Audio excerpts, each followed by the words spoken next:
Hi, all my Brickhouse Beauty Bays. I am coming up here to actually post my first vlog. Um, this is not the first vlog that I've done. It's just the first vlog that I have done on this page, my Brickhouse Beauty page, which I'm excited about, which is something that I really wanted to do for a really long time. And I was one of those people that's like, yeah, I'm gonna do it.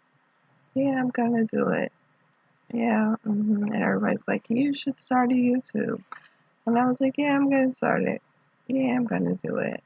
And kind of never did. Busy leading the whole mom life and um, work life and just like, it's like, who has time, right? Now, I have tons of time to do this. So it's not like I have excuses anymore.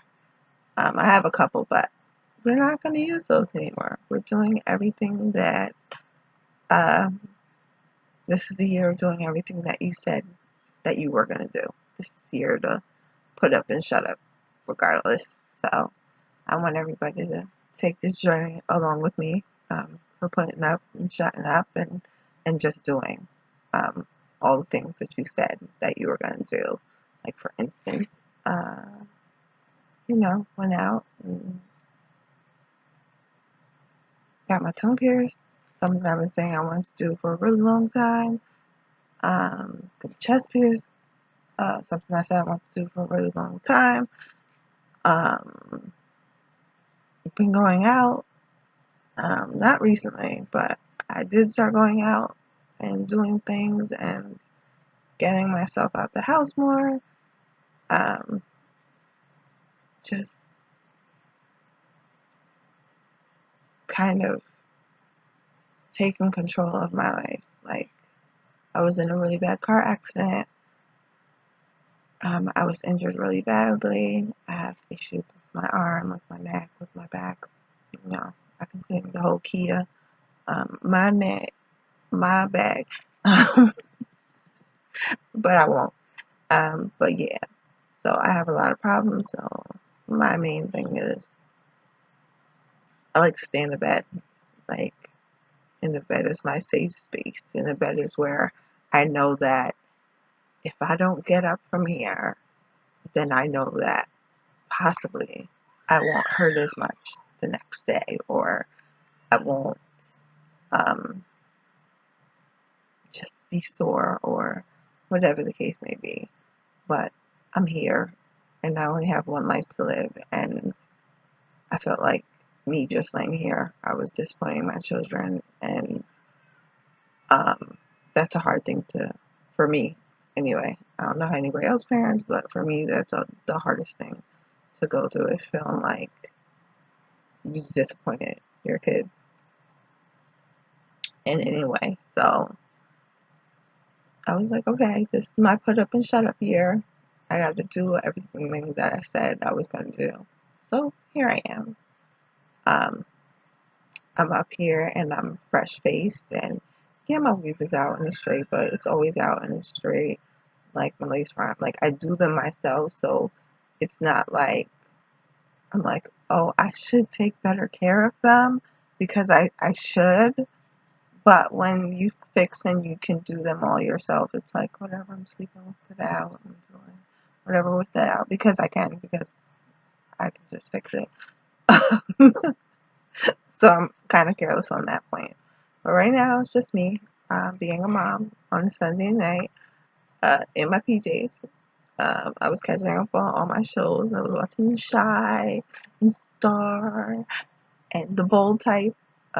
Love those shows. And I decided while it was quiet, I should host a vlog. It's not extremely quiet. I don't know if you guys can hear my nephew in the background. Well, he's actually my great nephew, and he's the cutest thing since sliced bread. Let me tell you, everybody thinks that about their nephews, but he's like the cutest thing ever. So he's screaming in the background. But other than that, it's pretty quiet. And in my life, it's never pretty quiet. The kids are real talkative. And and they always have something to talk about. So I came up here without all the makeup, without all the hoorah, to talk about beauty. I even purposely cropped this area out of the camera,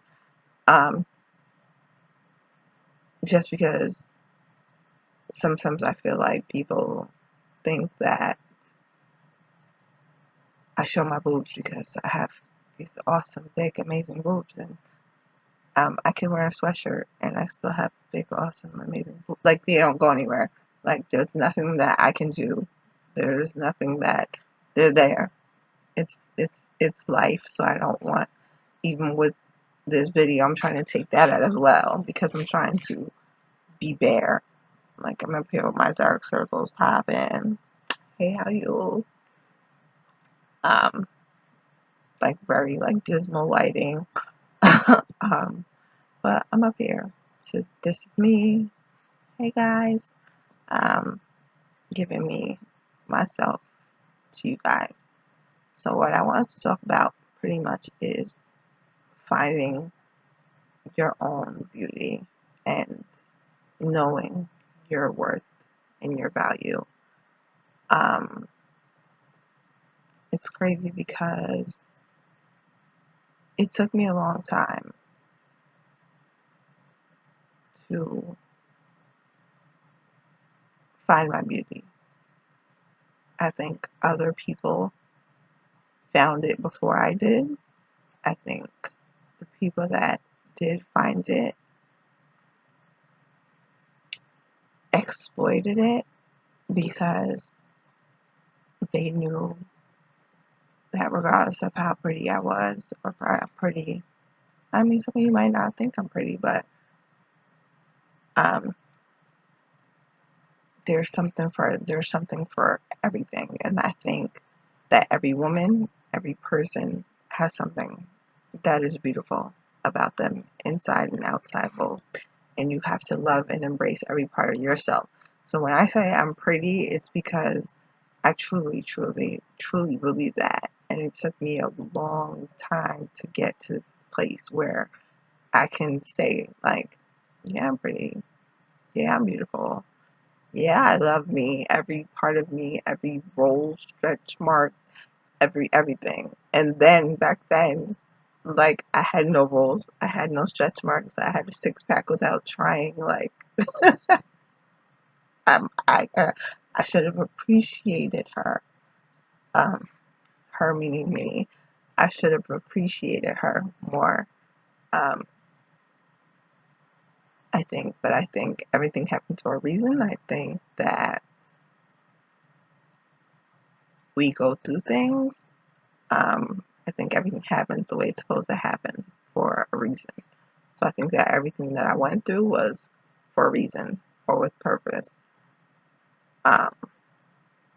So like I was saying, I feel like the people who knew my beauty before I knew my beauty kind of exploited it and used it to their advantage, because that's pretty much what they wanted me for.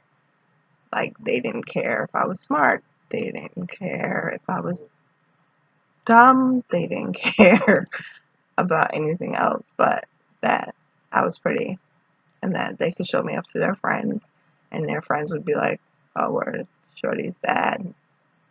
And that's all that I was for a long time, was the show off girl. I was in relationships where I was mistreated, where I was physically abused, emotionally abused, mentally abused. And mental is the worst, because mental is hard to kick, bruises to heal, but that inside shit, that shit that hits your brain, that shit that hits your soul, that's the hardest thing to forget, because, like, how do you erase something from your soul, right? So I get that. So like I said, I put myself in situations with people that I shouldn't have been in, and that's with friendships, and that's with familial relationships.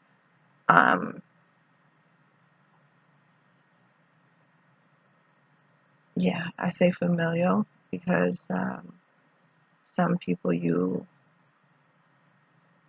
call your family, but are not really your family.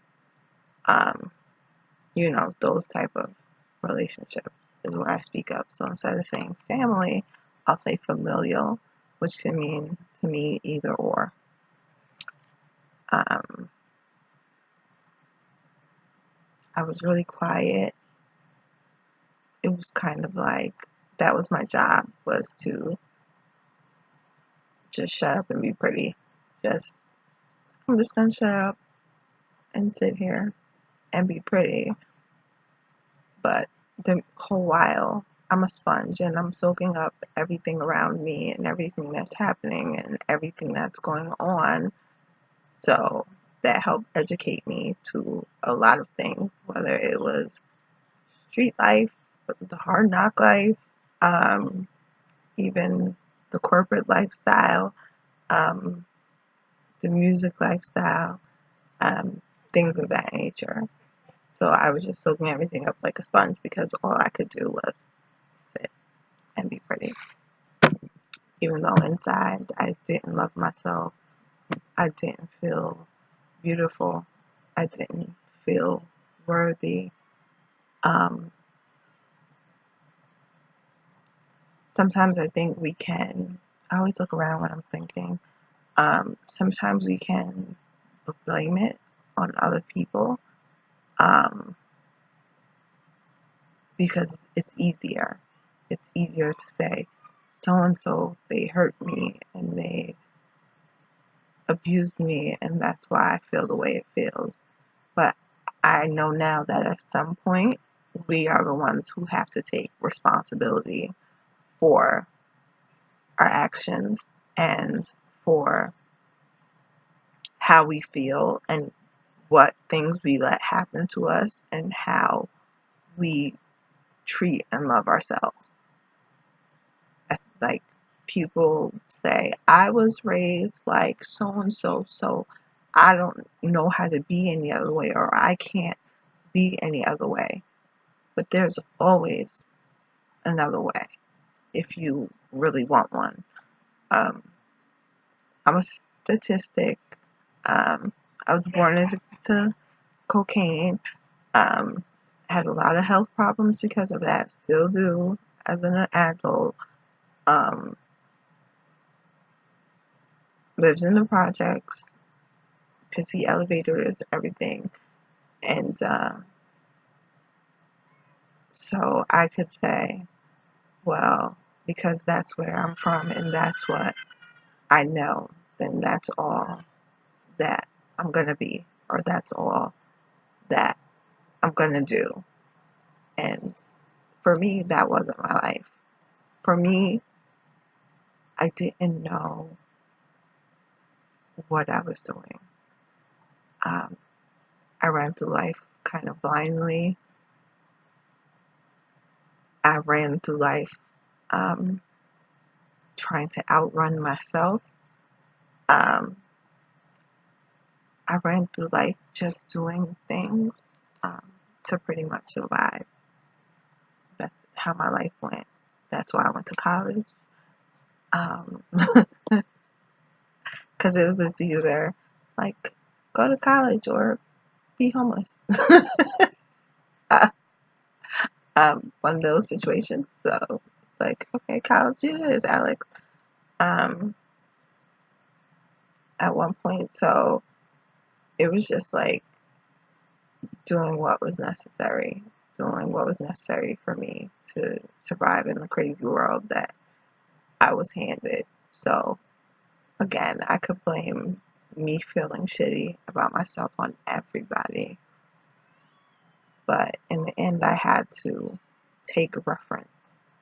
And that's why when I say self-esteem, I say it so hard because this is all about you and yourself and me and myself. And the way that you feel about me does not dictate how I feel about me. And the way I feel about you should not dictate how you feel about you. First things first, like that's my pressing. Like that's why it's called self-esteem. You did not give me this, so you did not take it to me. A lot of people try to break me with it, absolutely, but you did not give me what I got.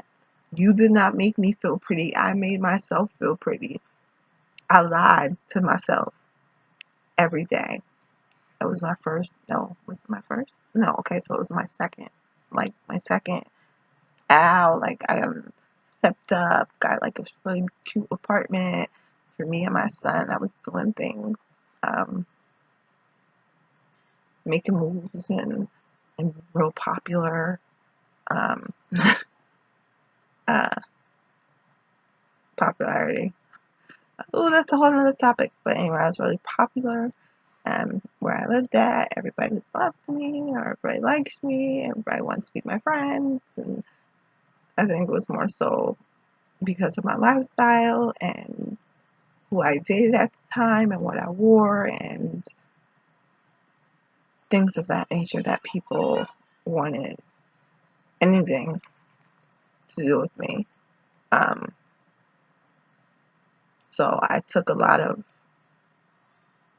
bullshit, had a lot of fake friends, had friends just so I wouldn't have to be alone and I wouldn't have to think about my life.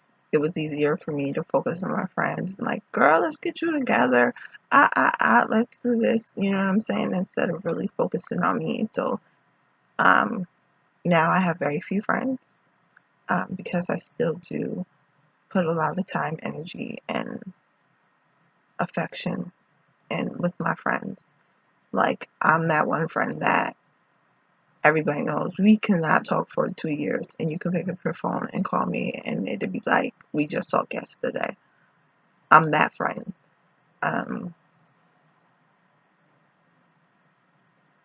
So it's like I don't need to see you on a daily basis. I don't need to reiterate my love.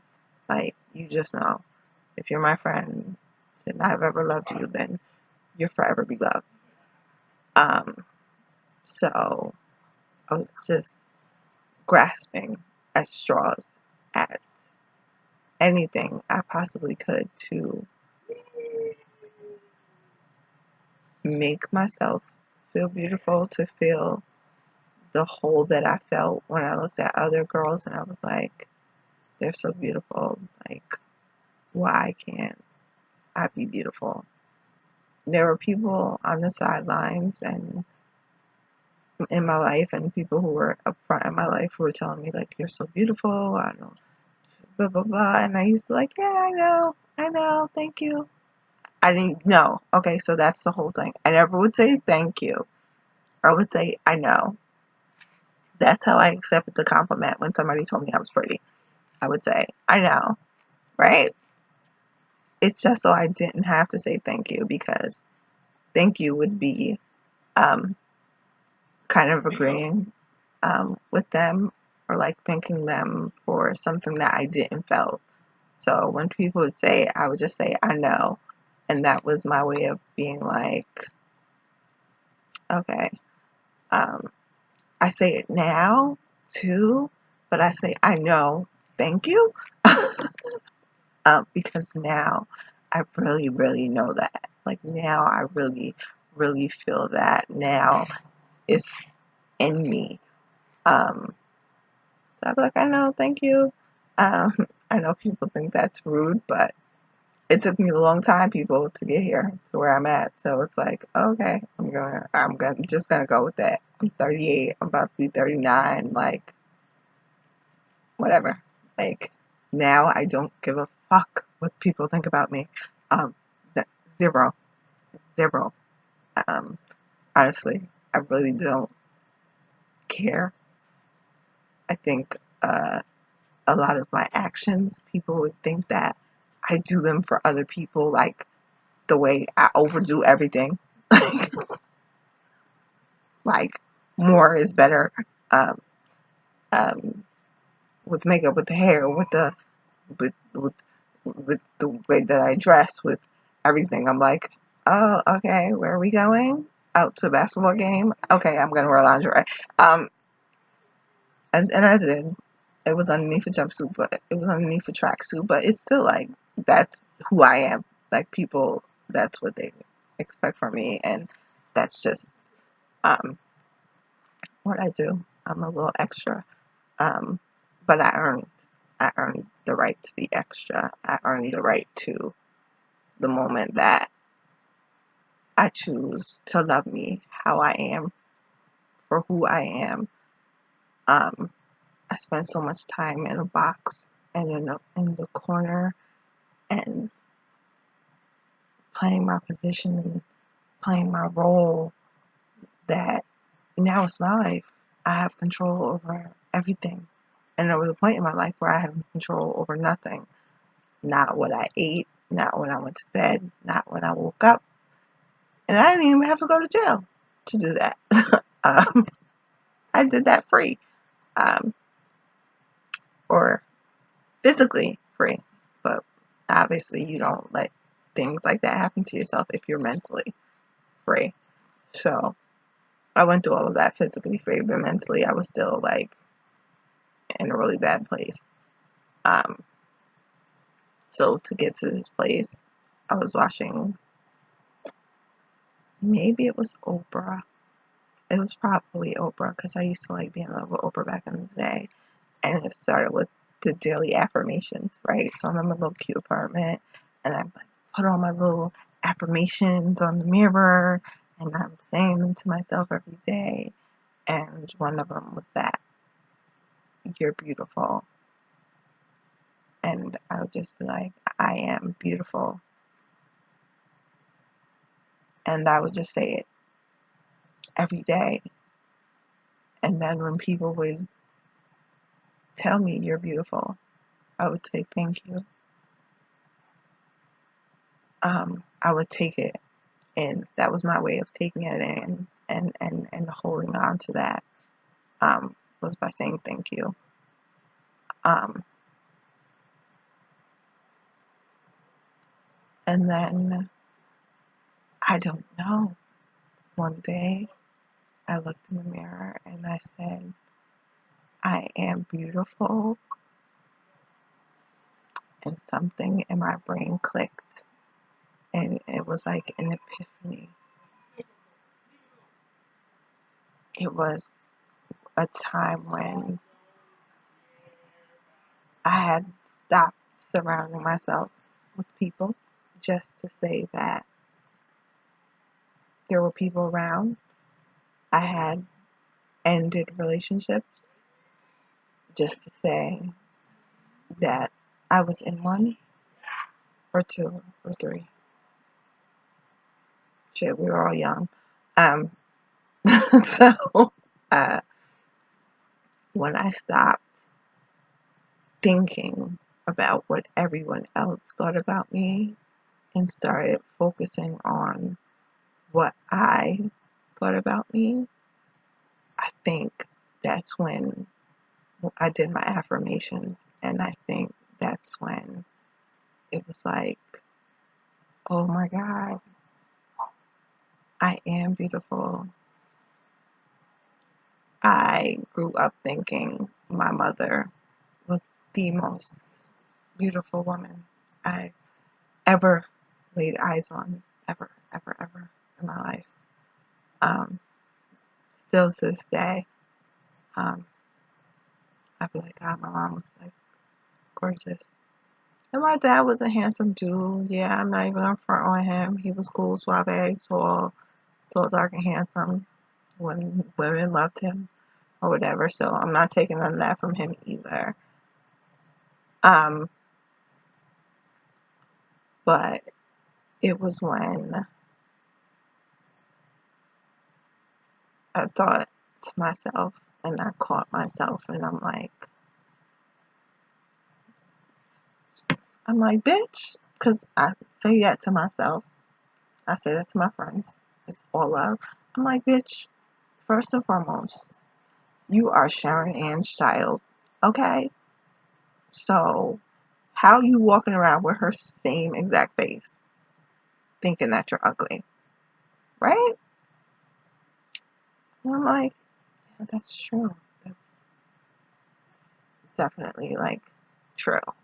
Back then, I didn't wear any of the makeup, didn't do any of that stuff. I always got my hair done, though. Just to let y'all know. What?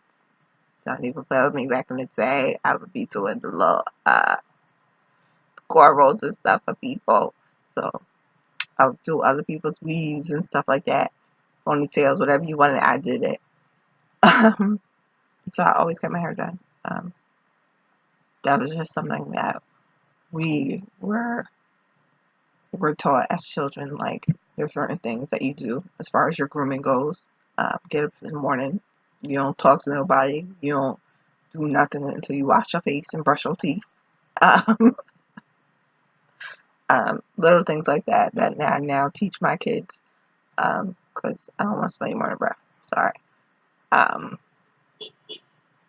So, it's things like that that just made me be like, okay, you know what? I'm Sharon as a child, and I remember my mom loved, loved, loved makeup. It's hard for me to. I know there were times my mom didn't wear makeup, but it's hard for me because I was the youngest to remember her not wearing makeup. So now I guess that's why it's a part of what I do, and my daily thing is I wear makeup every day, kind of like as a badge of honor. Like, bitch, you Sharon Ann's child. You better get it right. Keep, so that just puts the touch on my beauty. Normally when you meet somebody and they're so used to seeing you without makeup and they don't see you without makeup on, and I guess they're expecting the worst, and so the first thing they say is, oh my god, you don't need makeup. And I'm like, no, I don't. That's the first thing I tell people, but no, I don't. I just love it. I love it. It's me out here representing as Sharon Ann's child to put that frosting on the cupcake. Okay? So I just think that, and like I said, during that time I had gotten rid of everybody who meant me no harm or no good. And that started bringing more positive people and more different types of friends into my life. Friends who were on different levels, friends who liked to do different things, friends who were Caucasian. Caucasian? Kind of. No. No, don't say it. Okay. Yeah, I still have my homegirls, you always gotta have a couple homegirls, so I still have my homegirls that I never do it with. But I started hanging out more with my Caucasian friends and doing different things. And my friend, he was gay, and he loved to go to drag shows. Like, he'd be like, you gotta go to the drag show, you gotta see these men, they're beautiful. I'm like, nobody wanna go do all that. So finally I decided to go get on the train. We go down to the city. I feel like we're on the train for 72 years. Because we had to go to Queens, and if y'all know that Queens ride. Okay. Let's just say that. If you go anywhere on the train, do not go to Queens. I took that ride down to Queens and walked in, and there was like the most beautiful man, woman, drag queen I've ever seen, like, in my life on stage. And I was like, oh my god, like, these men are gorgeous. Like, they're beautiful. Like, their makeup was flawless, their hair was flawless, their clothes, their shoes. And I'm like, I need to talk to somebody after the show and find out where did they get their shoes from, okay? Because I have big feet and I need shoes. or whatever. So we waited, and everything went down, and I was like, oh, I got to go back and talk to the drag queen.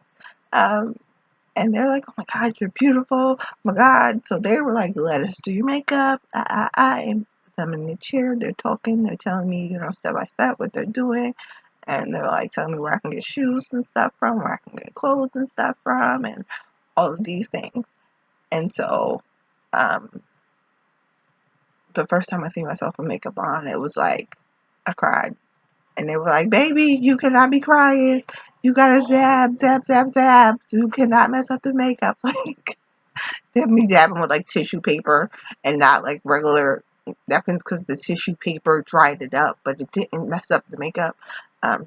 Tip, just in case y'all want to take that from me, go right on ahead.